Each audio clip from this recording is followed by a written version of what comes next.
अस्सलाम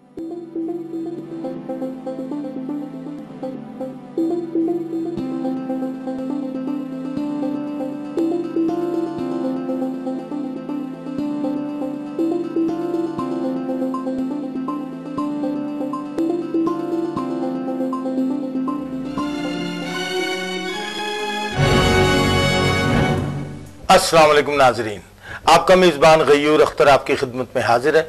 नाजरीन कराम, औलाद ना होने का दुख अपनी जगह, लेकिन इलाज से मायूस होना किसी तरह मुनासिब नहीं, क्योंकि वो ज़ात अक़दस कभी भी अपनी रहमत कर सकती। पाकिस्तान में तिब्ब यूनानी के हवाले से हकीम दिलशाद हुसैन एक मुनफरद मकाम रखते हैं, क्योंकि उन्होंने कुदरती अज्जा यानी जड़ी बूटियों के जरिए अमराज बाचपन की रोकथाम के लिए बहुत रिसर्च की।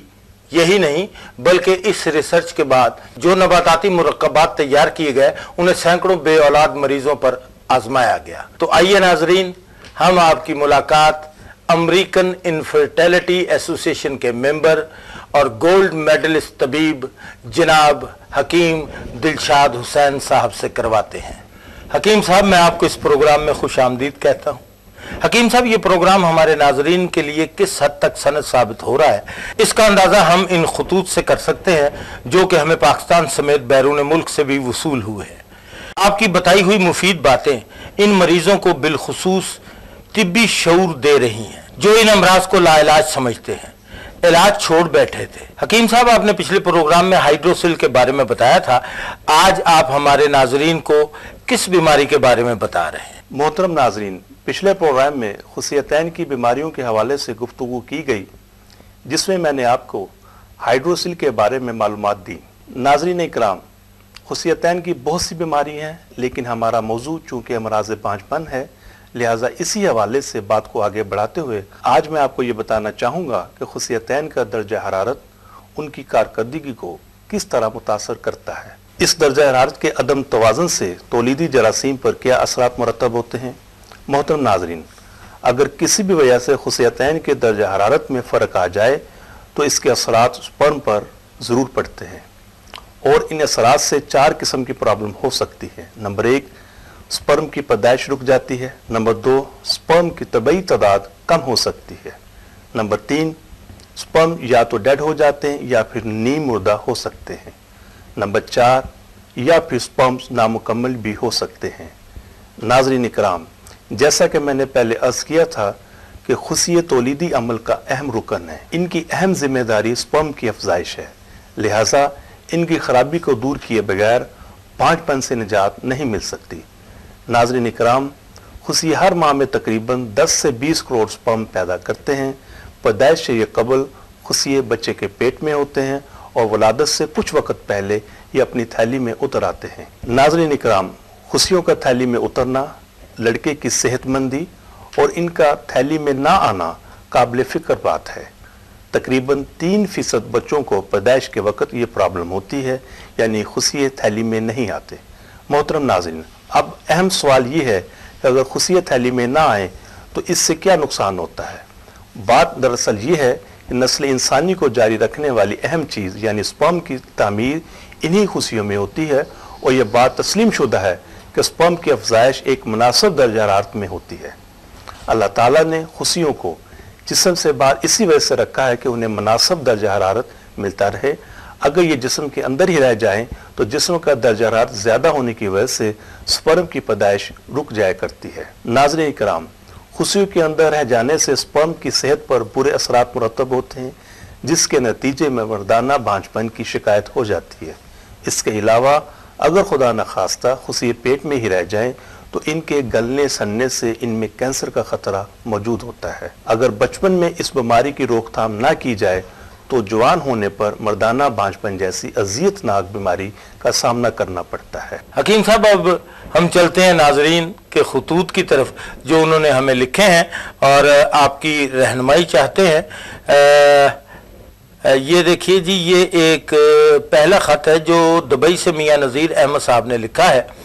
ये फरमाते हैं कि मैं 5 साल से यहाँ मुकीम हूँ। अच्छी और खालिस ग़िज़ा होने की वजह से मेरी सेहत बहुत अच्छी है, लेकिन मैं अंदर से ऐसी बीमारी का शिकार हूं जिसने मुझे औलाद जैसी अनमोल नेमत से महरूम किया हुआ है। मेरी शादी को 6 साल हो गए मगर मेरी बीमारी ठीक नहीं होती। मैंने बहुत अरसे तक इलाज करवाया, तावीज़ और दम भी करवाए, लेकिन खुशियों की उम्मीद ना हुई। ये प्रोग्राम देखकर मुझे बहुत हौसला मिला है और एक नई उम्मीद पैदा हुई है, जिसकी वजह से ये मैं ख़त तहरीर कर रहा हूँ। तमाम इलाज के बाद मुझे डॉक्टर्स ने मशवरा दिया है कि मैं ICSI करवा लूँ, मगर मेरी हिम्मत नहीं पड़ती। आपसे मशवरा चाहता हूँ कि मेरी बीमारी ICSI के बजाय दवाइयों से ठीक हो सकती है। जनाब नज़ीर साहब, औलाद ना होना वाकई ऐसी परेशानी है जिसे मरीज़ ही महसूस करता है, लेकिन परेशानी में कोई गलत फैसला नहीं करना चाहिए। आपने अपनी बीमारी के हवाले से जो मसला तहरीर किया है, इससे ये बात वाज़ेह हो जाती है कि आप ओलिगोस्पर्मिया की बीमारी में मुब्तला हैं, क्योंकि ICSI का मशवरा इन्हीं मर्दों को दिया जाता है जिन्हें स्पर्म की प्रॉब्लम हो। नज़ीर साहब, ICSI एक तकनीकी अमल है जिसमें कामयाबी की शरह सिर्फ 15 से 20% है। एक बात और याद रखें, आपको सिर्फ ICSI नहीं बल्कि इसके बाद IVF भी करवाना पड़ेगा। मेरा मतलब ये है, अगर आप ये सोचते हैं कि ICSI के बाद आपके यहाँ तबई तरीके से वलादत हो जाए तो ये गलत है, क्योंकि ICSI के बाद IVF ही वो तरीका है जिसके ज़रिए बांझ-मर्द को बांझपन के एहसास से निकाला जा सकता है। जनाब नज़ीर साहब, मैंने पहले भी कई मरतबा अर्ज़ किया है कि गैर तबई तरीके उस वक़्त अपनाए जाते हैं जब कोई दूसरा रास्ता मौजूद ना हो। जब इस बीमारी का शाफी इलाज मौजूद है तो फिर आपको ICSI की ज़रूरत पेश नहीं आएगी। नज़ीर साहब, ये बात नहायत एतमाद के साथ कहता हूँ कि जड़ी बूटियों पर होने वाले तजर्बात ने यह साबित कर दिया है कि इनके ज़रिए बहुत सी लाइलाज बीमारियों की रोकथाम की जा सकती है। हकीम साहब, ये एक दूसरा ख़त है, ये समंदरी फैसलाबाद पाकिस्तान से आया है। ताहिर महमूद साहब ने लिखा है, ये फरमाते हैं कि मेरी शादी को अभी 6 महीने हुए हैं। मेरा मसला ये है कि मुझे कमज़ोरी बहुत ज़्यादा रहती है। हर वक्त थकन, सुस्ती और नींद नहीं आती। कभी ऐसा नहीं हुआ कि मैं खुद को फ्रेश महसूस करूं। मेरे बदन में कमज़ोरी है और मैं चाहता हूं कि इस प्रॉब्लम का इलाज जल्दी करवाऊं ताकि बीमारी मज़ीद बिगड़ ना जाए।